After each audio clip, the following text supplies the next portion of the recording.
স্বপ্ন যত দিন, কেন আমরা দেখছি কেন্দ্রে 2014 সাল থেকে বিজেপি সরকার আসার পর থেকে একদিন পর একদিন যেন আমরা দেখতে লেগেছি সংবিধান বিরোধী কর্মসূচি, সংবিধানকে মিটিয়ে দিবার একটা যেন ষড়যন্ত্র আমার ভারতবর্ষের বুকে হতে শুরু করেছে। তাই আজকে 2025 সালে আমরা এই উলুবেড়িয়া ফুরফুরা শরীফ আহলে সুন্নাত ওয়াল জামাতের শাখা কমিটির ব্যবস্থাপনায় এই যে 26শে জানুয়ারি প্রজাতন্ত্র দিবস করতে চলেছি, এ থেকে আমাদের সকলকে শপথ নেওয়া দরকার। শুধু বক্তব্য শুনবো চলে যাব তা নয়।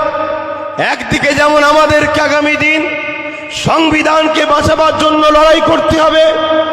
সাথে সাথে দেশকে যারা স্বাধীন করে আমাদের কাছে তুলে দিয়ে গেছে সেই দেশকে সার্বভৌমত্বকে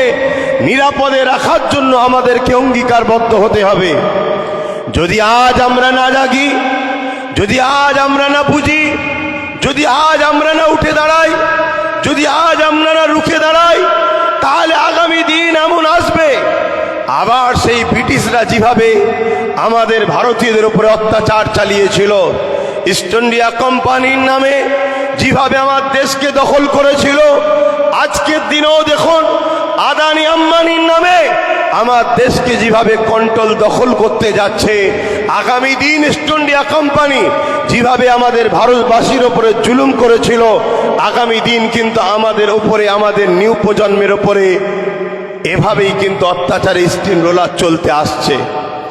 তো সময় হয়েছে আমাদের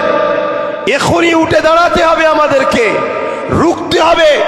সংবিধানকে বাঁচাতে হবে, দেশের গণতন্ত্র